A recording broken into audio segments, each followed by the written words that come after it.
You delay important work, even after promising yourself this time I'll start early. You sit there knowing exactly what you should do, but somehow you don't do it. What if you could beat procrastination fast without forcing motivation or discipline? In this video, I'll share a simple, proven framework backed by psychology that helps you start instantly and finish consistently. I discovered this framework while studying productivity research and observing high performers. Something stood out. They weren't more motivated than everyone else. They just understood how the brain actually works. Research shows procrastination isn't laziness at all. It's emotional avoidance. The real problem is that most people try to fight procrastination with motivation, and motivation collapses the moment emotions show up. By the end of this video, you'll know exactly how to break procrastination at the root and take action fast, even on tasks you hate.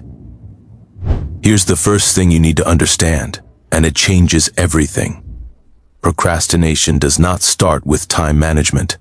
It starts with emotion. The moment a task feels boring, confusing, or overwhelming, your brain flags it as a threat. And when your brain senses discomfort, it pushes you toward comfort. That's why you suddenly feel like checking your phone, grabbing food, or doing literally anything else. Studies from the University of Sheffield show procrastination is strongly linked to poor emotional regulation, not poor planning. Your brain isn't broken, it's just trying to protect you. Think of it like an oversensitive smoke alarm.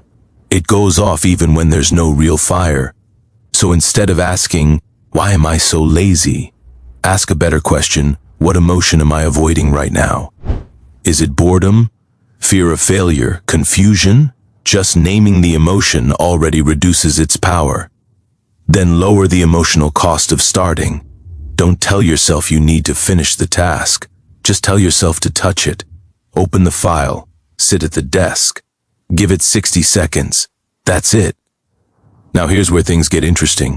Starting is actually harder than continuing. That's why the 5-minute rule works so well. You promise yourself you'll work for just 5 minutes, and then you're allowed to stop. No pressure, no tricks. Research in behavioral psychology shows that once action begins, momentum kicks in automatically. Your brain hates unfinished loops. Starting creates a small tension that pulls you forward. Most people fail with this rule because they secretly force themselves to continue. Don't do that. When the timer ends, genuinely give yourself permission to stop. Ironically, that's what makes you want to continue. But even 5 minutes can feel heavy if the task feels massive. That's where task shrinking comes in. Most people break tasks down, but not enough. Study biology is still too big. Finish assignment is still too vague. Your brain looks at that and says, "No thanks." Research from Stanford shows perceived task size directly impacts motivation. Your brain calculates effort before action. If the effort feels too high, it rejects the task. So you keep shrinking until it feels almost stupid not to start. Open page 12. Read one sentence. Write one line. If it still feels uncomfortable, shrink it again.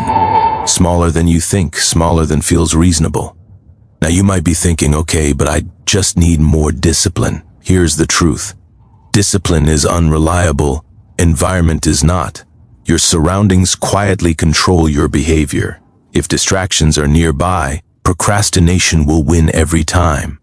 Research from Duke University shows nearly half of what you do each day is driven by habit, not conscious choice. Your brain follows the path of least resistance. So make procrastination harder and action easier. Put your phone in another room. Open the exact tabs you need before starting. Sit in a spot that your brain associates only with work. Stop relying on willpower and start relying on setup. This next shift is powerful, and most people never use it. Stop asking, "What should I do?" and start asking, "Who am I being right now?" Your identity drives your behavior. When you see yourself as someone who procrastinates, procrastination feels normal. But when you adopt a simple identity like, "I'm someone who starts," your actions begin to align with it. Psychology shows that identity-based habits stick because every small action becomes proof of who you are. Don't repeat empty affirmations. Let your actions speak. Every time you start, even for a minute, you're casting a vote for the identity of someone who takes action. There's one final piece that makes this framework work fast. Your brain does not work for long-term goals. It works for immediate rewards. Procrastination wins because scrolling gives instant dopamine, so you need to flip the system. Attach a reward to starting, not finishing. Neuroscience shows dopamine spikes after anticipation and action.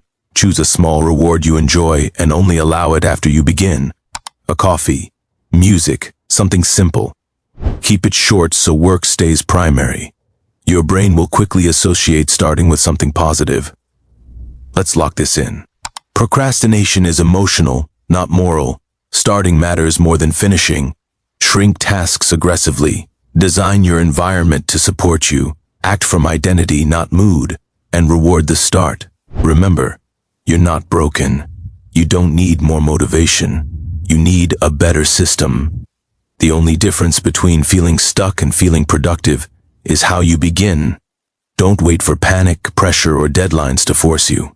Start today with the smallest possible step, even 60 seconds. A week from now, you'll feel calmer, more in control, and proud that you finally moved. If this helped you, hit like so more people see it. Subscribe for more simple, powerful, self-improvement frameworks. Comment below which step you're going to try today. And if you want to build unstoppable discipline, watch the next video. Thanks for watching, and I'll see you in the next one.